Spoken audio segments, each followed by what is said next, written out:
민수기 12장 1절에서 10절을 중심으로 요동하지 말자는 말씀입니다. 성경은 우리에게 평강의 평강으로 인도하시리라 약속하고 있거든요. 그렇게 보면은 성경적으로 기대해 본다면은 신앙을 가진 다음에 우선 평안해야죠.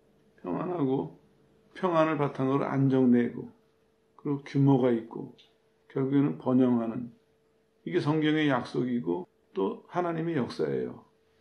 실제로 우리 삶은 어떠냐? 우리 삶은 너무 쉽게 요동하고 있습니다. 매일매일 요동하고 있어요. 심지어는 내일만 가지고 요동하는 것이 아니라 길 지나가던 남의 일 보고도 요동을 하고 있습니다.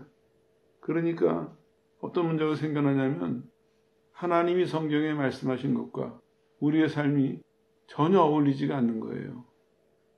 그러면서 하나님은 영광 받으셔야 될 것을 못 받으시고 우리는 하나님께 충성해야 될 기회를 못 갖고 이런 문제가 생겨나거든요. 그런 점들을 보면서 오늘 이 설교를 준비했습니다. 한마디만 더 보탠다면 사단이 사람들의 생각과 감정과 행동을 자꾸 충동을 해요. 가만히 못 있도록. 그때 쓰는 화약은 뭐냐면 분노예요. 주로. 분노를 가지고 충동을 하니까 우리는 하나님의 자녀이면서도 불구하고 생각이 매일매일 우리는 요동을 하고 있어요. 감정이 요동을 하고 있고 그러다 보니까 행동도 요동을 하죠. 안정이 없습니다. 도무지. 안정이 없는 곳에서 성장과 번영을 기대할 수 없거든요. 이 문제를 우리가 심각하게 생각하고 받아들여야 됩니다. 이거를 해결하지 않으면 하나님 앞에 좋은 열매를 맺을 수가 없습니다. 이거를 그냥 묻어둔 채 선한 일을 하고 말씀대로 뭘 하고 열심히 이 열매를 맺을 수가 없습니다. 근본적인 문제서부터 고쳐나가야 된다. 그런 점들은 이제 생각하시면서 같이 살펴보죠. 사건이 하나 벌어지는데요. 모세가 구스 여자, 이제 에디오피아 여자다 이런 뜻이에요. 구스 여자랑 결혼을 해요. 근데 이런 질문이 생길 수 있어요. 아니 갑자기 에디오피아 여자는 어디서 나왔어? 이 사람은 추측되건데 이스라엘 백성이 출애굽할 때 여러 잡족들이 따라 나왔다 이런 표현이 있거든요. 그때 같이 섞여 나온 사람 같아요. 그러다가 이제 모세랑 결혼하게 됐죠. 이걸 시작으로 모세의 형이죠. 아론과 미리암이 비난을 해요. 하나님이 화를 내세요. 그리고 구름이 떠나가 버리고 미리암은 문둥병이 들고 그래서 모세가 하나님께 용서해 주십시오. 빌어가지고 문둥병이 나요. 이제 문제가 좀 있잖아요. 겉보기에는 모세가 잘못한 문제거든요. 이방 여인하고 결혼 안 했으면은 이런 일이 안 벌어졌을 거 아니에요. 모세가 잘못했는데 혼은 누가 났냐면은 미리암과 아론이 혼이 났어요. 미리암이 누나니까 이제 먼저 말씀을 드리는데 보통 이제 아론, 미리암 이렇게 얘기해요. 왜냐하면 대제사장이니까. 그건 뭐 상식으로 생각하시고 넘어가면 되고요. 오늘 여기서부터 이제 얘기 시작할 거예요. 이게 왜 이랬을까? 왜? 내막을 보니까요. 이게 미리암과 아론이 모세를 비방하는 것, 거기서 문제가 생겨나요. 성경에 들으죠. 1절에 보니까 구스 여자를 취하였더니 그 구스 여자를 취하였으므로 사건은 요 문제다. 두 번 지금 반복되고 있어요. 에디오피아 여인과 결혼하는 것 때문에 결혼했으니 그 문제 때문에 이렇게 반복이 되고 있어요. 다음 절을 보니까 갑자기 이상한 얘기가 나와요. 지금 이방 여인과 결혼한 게 지금 문제가 됐잖아요. 근데 이 누나랑 형이라는 사람이 모세한테 뭐라고 욕을 하냐면은 야 하나님이 너랑만 말씀하셨냐? 우리랑도 말씀하셨어. 이런 얘기를 해요. 모세는 이제 어리둥절한 거죠. 아니 그 문제를 얘기하는 왜 이 문제를 얘기하지? 그런데 놀라운 것은 하나님이 이 말을 들으셨다. 시작을 잘 이해하고 넘어가야 됩니다. 이게 왜 중요하냐면요. 누나랑 형 마음속에 뭐가 있었어요? 모세가 이방 여인하고 결혼해서 잘못한 거가 문제가 아니었어요. 매일매일 맨꼭대기 서서 우리 보고 이래라 저래라 하고 그게 늘 부러웠던 거예요. 그래서 요참에 모세의 지도력에 도전을 하고 있습니다. 그렇잖아요. 분명히 결혼 문제인데 왜 엉뚱하게 너만 은혜 받았어? 너만 은사 받았어? 너만 역사가 일어나? 그 얘기 왜 나오는 거예요? 나올 필요가 없는 얘기거든요. 요거를 이해해야 돼요. 그래서 하나님이 야단하신 겁니다. 이따가 이제 반복이 되겠지만 내막은 그렇습니다. 겉보기에는 모세가 잘못한 것을 말하는 것 같지만 실제로는 미리암과 아론의 마음속에서는 자기의 이익을 내세운 거예요. 내가 지도자가 됐으면, 내가 모세처럼 다스리는 높은 위치에 있었으면, 그걸 경쟁심, 이기심, 욕심, 또 스스로 교만함 숨겨놨었죠, 마음속에. 그러다가 화가 나니까 자기도 모르는 사이에 폭발이 된 거예요. 화가 나니까. 그래가지고 결과를 보니까 하나님이 이제 이 사람들에게 화를 내세요. 참 두려운 말씀이 여기 있어요. 하나님이 이 말을 들으셨다. 사람들 보기에는 모세가 잘못해서 누나랑 형이 혼내는구나. 이렇게 보이는 문제인데 하나님은 그렇게 듣지 않으셨습니다. 그 사람들의 말 속에서 그 사람들의 마음에서 나오는 소리, 그 사람들이 정말 속에 품고 있었던 그 소리를 들으신 겁니다. 하나님이 혼을 내세요. 이 사람들이 모세에 대해서 평소에 불평과 불만이 있으니까 뭐라 하냐면 모세를 비방했다 하는 얘기인데 번역을 하면 대항해서 불평했다. 이렇게 번역을 해야 돼요. 그리고 한두 가지만 더 살펴보고 넘어가면요. 이 말이 모세한테 한 말이 아니에요. 2절은. 왜냐하면 모세한테 말했으면 야 하나님이 너랑만 얘기하시냐? 나도 받았어. 이렇게 얘기해야 되거든요. 너 이렇게 해야 되는데 모세야만 말씀하시느냐? 3인칭을 썼어요. 무슨 얘기예요? 모세한테 직접 얘기한 것이 아니라 다른 백성에게 얘기하는 거예요. 다른 사람들에게. 야 모세만 은혜 받았어? 모세만 하나님 음성 들어? 하나님 모세만 쓰셔? 우리도 쓰셔. 자기네 편을 모으는 거예요. 모세를 공격하기 위해서. 그러니 하나님 혼내시기만 하죠.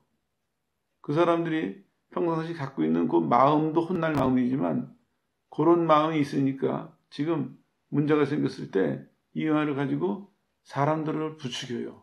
그래가지고 사람들이 속에서 자기네와 같은 불평을 갖도록 부추기는 거예요. 문법이 좀 필요한 것이 말들을 꼼꼼히 살펴보면은 모세한테 잘못을 지적해서 모세가 고치기를 바라는 마음이 아니라 백성들을 충동을 해가지고 백성들이 자기네들을 지지해서 모세의 지도력을 뺏고 싶어하는 그런 마음이 엿보이고 있습니다. 그래서 하나님이 이걸 들으시고 이제 혼을 내시는 거죠. 다 얘기해 볼 만하죠. 사람이 자기 속에 일어나는 것을 다스리지 못하니까 어떻게 됩니까? 요동하기 시작해요. 감정이 요동하고 생각이 요동하고 행동이 요동하고 그 결과는 뭐예요? 결과는 죄로 이어지는 거예요. 그거 어쩔 수가 없잖아요. 그 속에서 움직이는 게 그거니까. 근데 좀 더 따지고 넘어가면요. 요전에 이제 11장에 무슨 사건이 있냐면은 백성들이 고기가 없다고 아주 울고불고 난리가 났었어요. 11장에. 그러니까 모세가 너무 괴로우니까 11장 11절, 14절, 15절 참고하세요. 차라리 죽었으면 좋겠다. 내가 이걸 어떻게 감당하겠느냐. 그 전에 사건이 여러 개 있었죠. 모세가 11장에서 그런 얘기가 나와요. 그래서 하나님이 그래 너 고생이 많다. 70명 장로를 세워줄 테니까 협력해서 잘해봐라. 70명 장로를 세워주세요.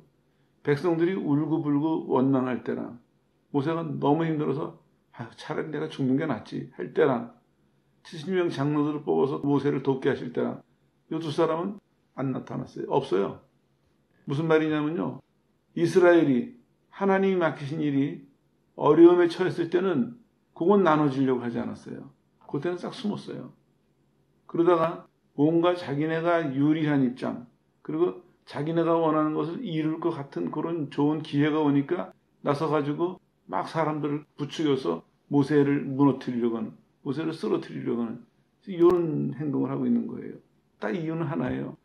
내 속에서 요동하는 분노라든지 내 속에서 요동하는 욕심이라든지 요거를 다스리지 못하니까 그게 그냥 출렁출렁 움직이게 둔 거예요. 그러니까 속에서 있던 것이 어떤 계기가 되니까 움직이기 시작했고 그것이 결국에는 바깥으로 드러나서 이런 큰 문제를 만들어내게 되는 것이죠. 이 요동하는 거 참 조심해야 됩니다. 물론 이제 따지고 보면 뿌리서부터 조심해야 되지만 우리가 깊이 생각하고 넘어가야 돼요. 3절은 뭐라고 얘기하고 있습니까? 모세는 온유함이 땅의 모든 사람보다 뛰어났다 이렇게 얘기하고 있습니다. 자, 이 누나랑 형하고 모세랑을 비교해 보세요. 요 사람들이 좋은 소리를 했겠습니까? 자기 동생인데 안 그래도 평상시에 그 지도권을 뺏었으면 하는 욕심이 있었는데 아마 모질게 얘기했을 거예요. 이 사람들이 부추겨놓은 백성들도 모세를 비난했겠죠. 그랬는데 모세가 어떻게 합니까? 하나님 말씀은 영적으로나 도덕적으로나 겸손함이 훈련된 사람이다. 이런 의미예요. 그는 고난을 통해서 영적으로나 도덕적으로나 겸손해진 사람이다. 근데 얼마큼 겸손하냐면 땅의 모든 사람보다 모세가 겸손한 것이 뛰어났다. 이런 표현을 하세요. 얼마나 큰 대조가 일어나고 있습니까? 모세도 성격 보통 아니에요. 맨 처음에 애굽 사람 때려 죽여가지고 광야로 도망갔었잖아요. 보통 사람 아니거든요. 또 그럴 만한 힘도 있는 사람이에요. 훈련도 받은 사람이고. 그럼에도 불구하고 모세가 하나님 앞에서 어떤 사람으로 변했냐면은 온유함이 승한 사람으로, 하나님 보시기에 온유한 사람으로 바뀌었습니다. 다시 말씀드리면 그는 자기 마음속에서 요동하는 분노라든지 욕심이라든지 경쟁심이라든지 이기심이라든지 그런 거를 다스리고 살았습니다. 다스릴 줄 아는 사람이었습니다. 그도 그것을 하기 위해서 많은 대가를 치렀죠. 좀 전에 설명드렸죠. 고난을 통해서. 왕자로 자라난 사람이 광야에 가서 40년 양치면서 바뀐 거예요, 사람이요. 우리도 마찬가지입니다. 우리도 하나님이 우리에게 기회를 주셨어요. 모세에게는 광야라는 40년을 주셨으면은 우리도 인생이라는 이 땅에서의 삶을 주셨어요.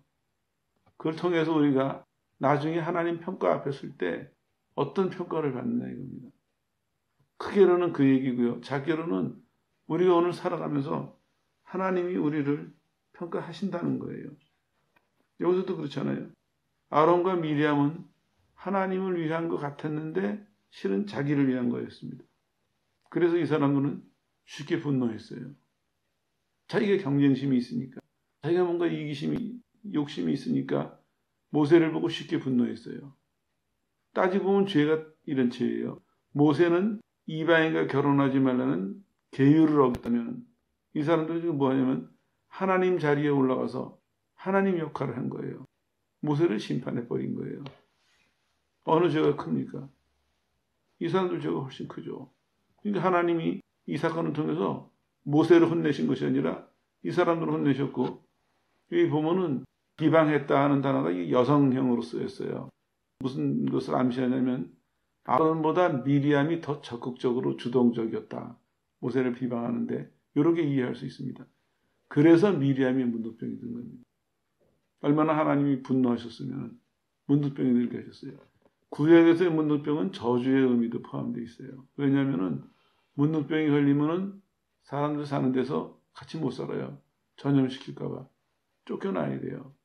사람들이 없는 데서 고립돼서 살아야 됩니다. 얼마나 불편하고 힘들겠습니까?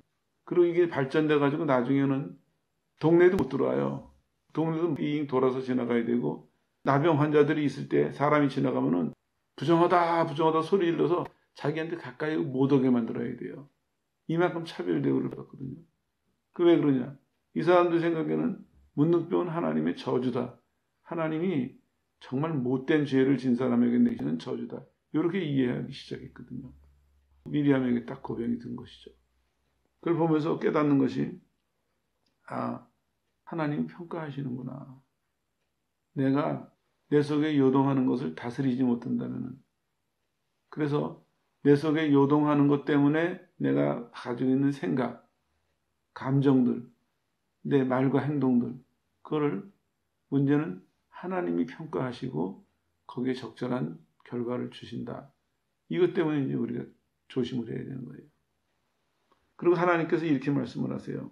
7절에 보니까 예를 이렇게 드세요. 너희 봤냐? 선지자를 예를 든다면은 내가 이상으로도 꿈으로도 알게 한다, 내 뜻을. 근데 모세랑은 내가 직접 대면하듯 얘기한다. 이렇게 말씀하세요. 이 차이가 뭐냐면요. 선지자도 꿈으로든지 이상으로든지 하나님의 뜻을 알려주세요. 근데 이 사람에게는 해석자가 필요해요. 때로는. 근데 모세는 어떻게 하세요? 직접 얼굴 보고 얼굴 대 얼굴을 보고 말씀하세요. 해석자가 필요 없는 거예요. 차원이 다르죠. 내가 모세를 이렇게 대우하고 선지자를 이렇게 대우하는 거, 이 말이 왜 나왔겠습니까? 좀 전에 이 사람들의 불평이 뭐예요? 하나님이 너한테만 하셔? 우리한테도 하셔. 그 말에 대한 답이에요. 너희도 꿈으로든지 너희도 이상으로든지 내 뜻을 알려주지만 그러나 모세랑 하는 거랑 다르지 않았느냐? 그걸 왜 깨닫지 못했느냐? 이런 말씀이죠. 그런 건 마찬가지예요.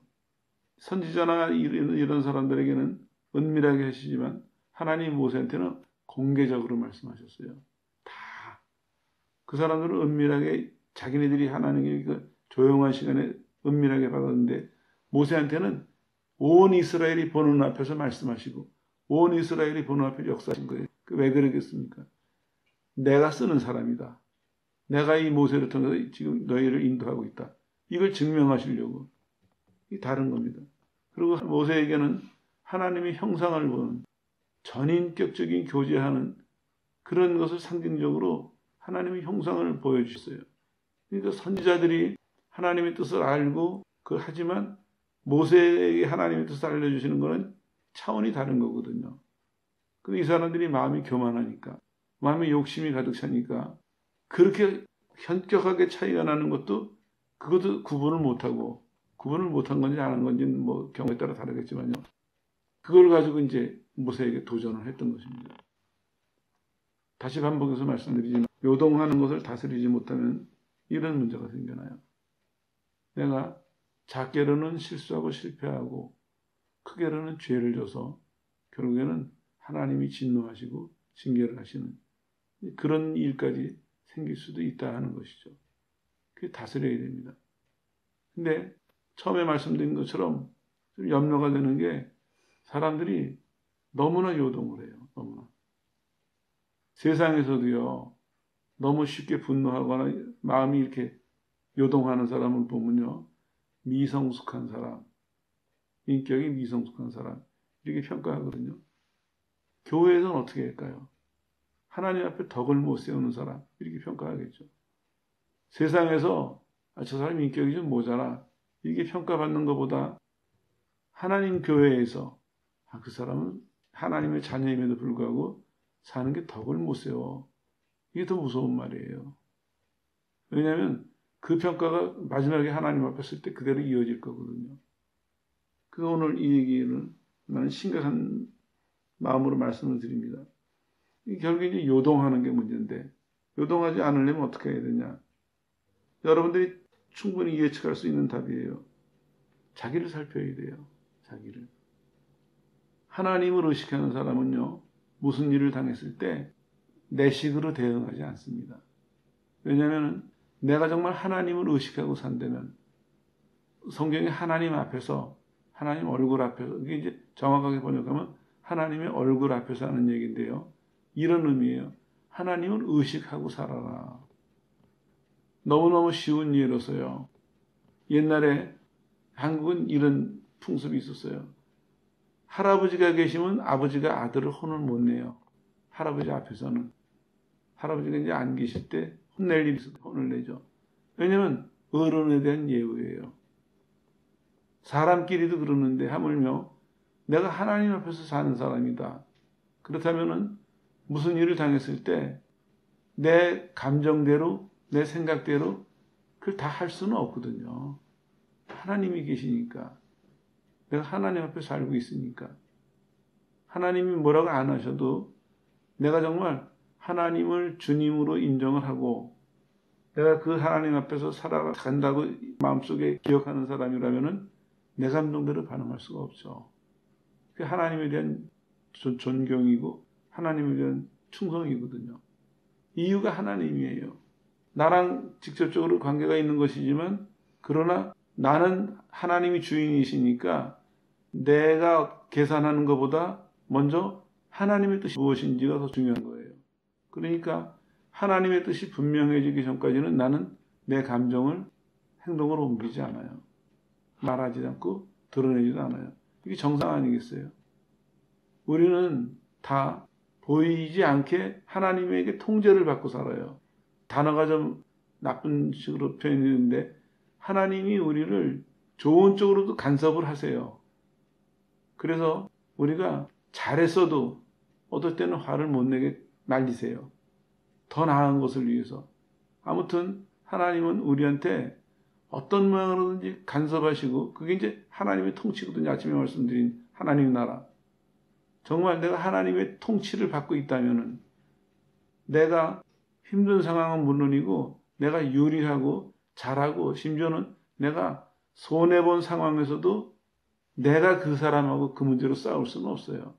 내가 하나님의 소유니까 하나님이 싸우셔야 돼요. 하나님이 싸우시든지 아니면 하나님이 정하신 뜻을 따라서 내가 싸워야 돼요. 왜냐하면 내 인생은 하나님 거니까. 근데 우리가 이 많은 믿는 사람 가운데 그렇게 생각하고 그렇게 살아가는 사람이 몇이나 될까요? 이론은 우리가 하나님 거라고 인정을 해요. 근데 실제로 삶에서는 거의 그런 모습이 나오지 않아요.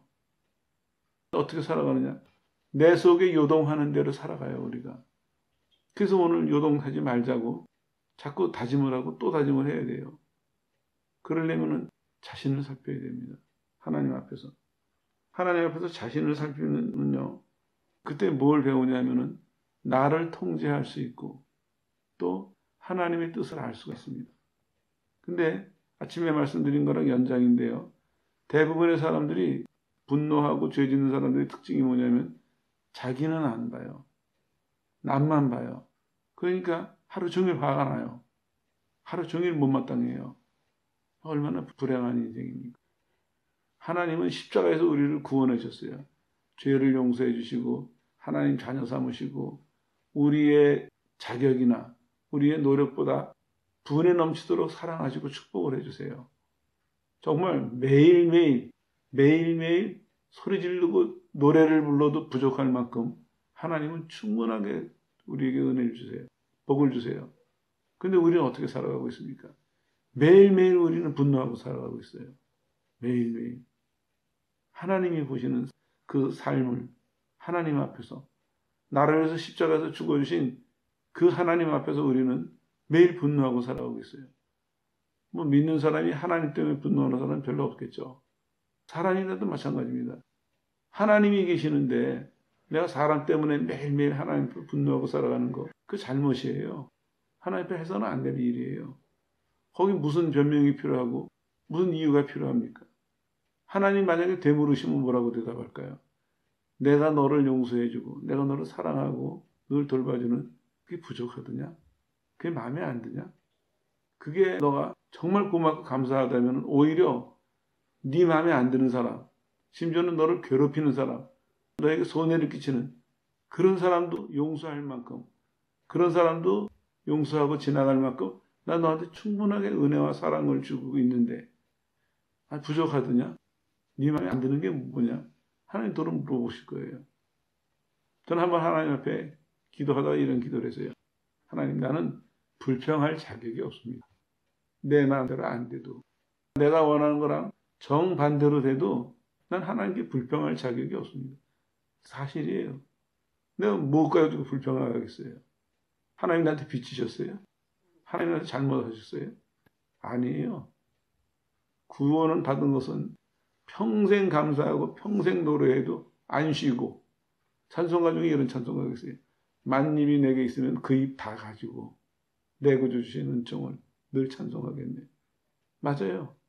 우리는 평생 쉬지 않고 이 땅에서 찬송하고 천국 가서도 영원히 찬송을 해도 하나님께서 베푸신 은혜에 보답을 못해요. 빚을 지고 있는 상태에 지금도요. 불평할 게 뭐가 있겠습니까? 불만할 게 뭐가 있어요? 그럼 하나님한테 하는 게 아니라 그 사람한테 하나님이 그 사람보다 작습니까? 하나님이 내 자존심보다 작은가요? 하나님이 내 감정보다도 작은가요?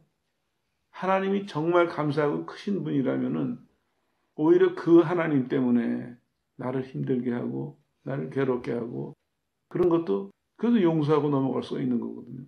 성경은 그렇게 말씀하고 있고 실제로 우리 삶 가운데 성경은 그렇게 역사하고 계신다고요. 이제 여러분들도 매일매일 자신을 살피는데 훈련을 받으세요. 지혜로운 사람이 되어야 됩니다. 어떤 순간이든지 간에 여러분이 가지고 있는 거 가지고 반응했다면 이제 그걸 멈추세요. 그리고 어떤 순간에서도 하나님 앞에서 내가 지금 어떤 마음이 있는가. 이 사람들도 보면요. 자기를 살폈으면은 우리가 모세의 잘못을 얘기하는 것 같으면서도 그게 내 욕심을 드러내고 있구나. 자기를 깨달을 수 있었거든요. 자기 살피려고 하지 않으니까. 내 쪽을 안 보고 모세 쪽만 보니까 공격할 것밖에 없는 것이죠. 마찬가지입니다. 우리도.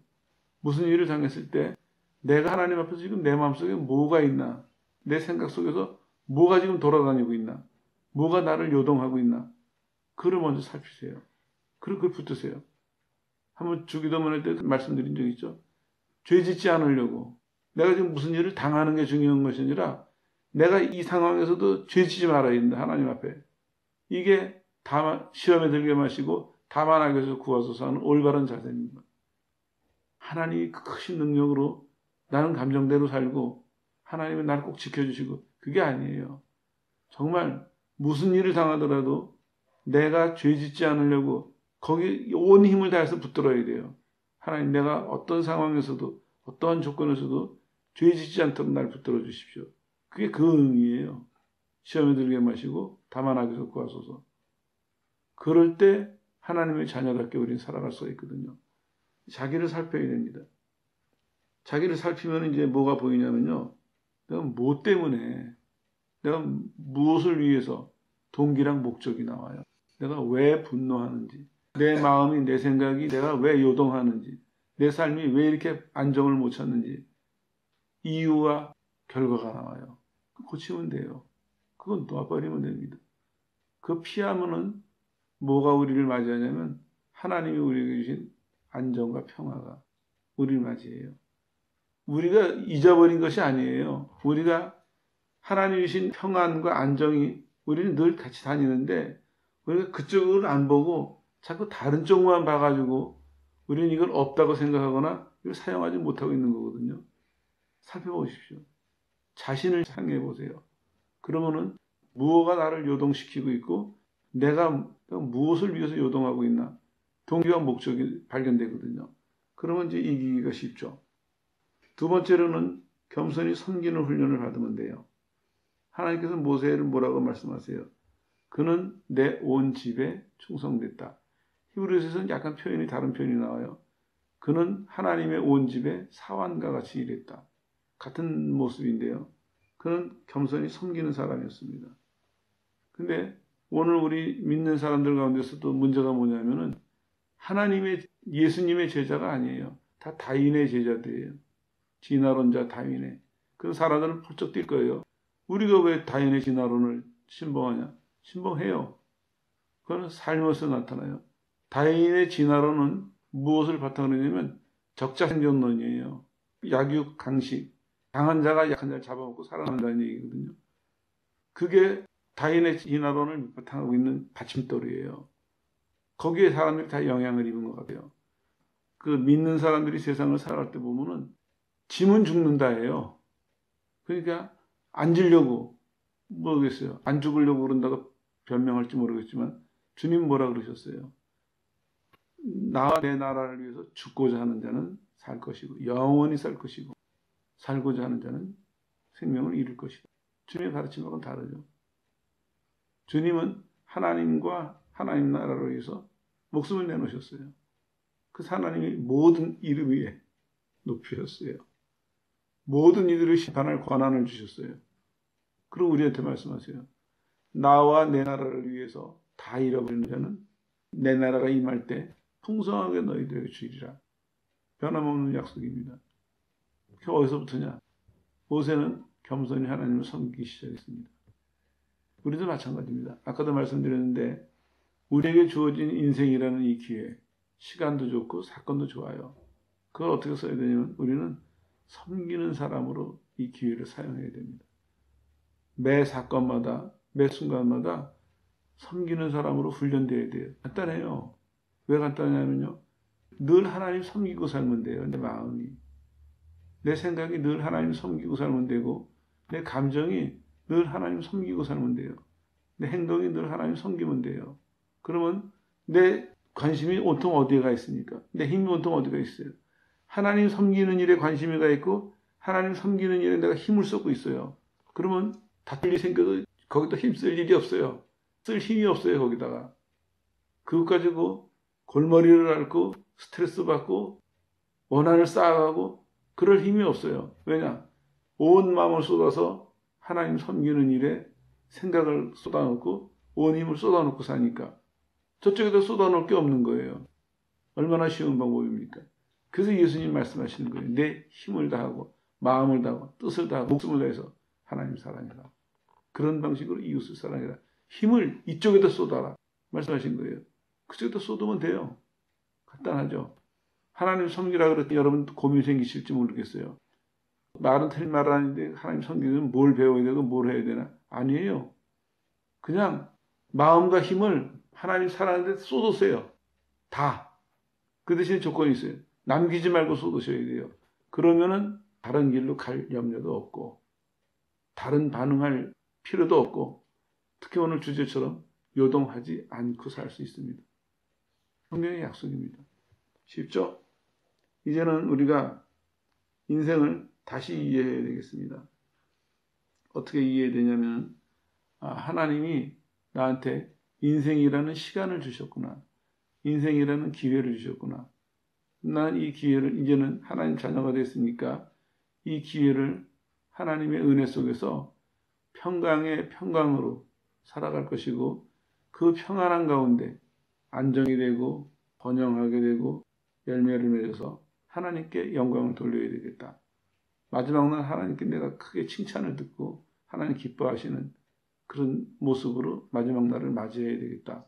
이렇게 이제 마음을 정하세요. 그리고 아까 말씀드린 것처럼 하나님 섬기는 일에 쏟아놓으세요. 다. 근데 이웃도 마찬가지입니다. 하나님은 사랑하고 섬기라고 하셨어요. 그것도 쏟아놓으세요. 사도 바울을 통해서 우리에게 주신 말씀 중에 이런 말씀이 있어요. 우리는 예수께서 주가 되신 것과 또 놀라운 얘기가 나와요. 우리가 너희의 종된 것을 전하고 산다. 그는 다 누구나 존경하는 대사도였습니다. 그 사람 마음가짐이 어떠니까? 예수님이 주 되신 것과 동시에 자기가 그 사람들의 종이 된 것, 그걸 전하고 산다 그랬어요. 말만 전한 것이 아니라 정말 실천하고 살았습니다. 우리에게도 좋은 모델이 지금 많이 있습니다. 하나님 오늘 말씀하고 계십니다. 이제 요동하는 것을 멈춰라. 방법은 이거다.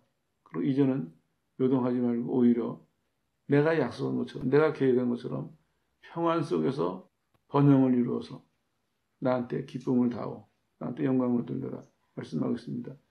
이 시간을 계기로 여러분들이 이제는 요동하는 데서 벗어나는 축복이 있으시길 바랍니다.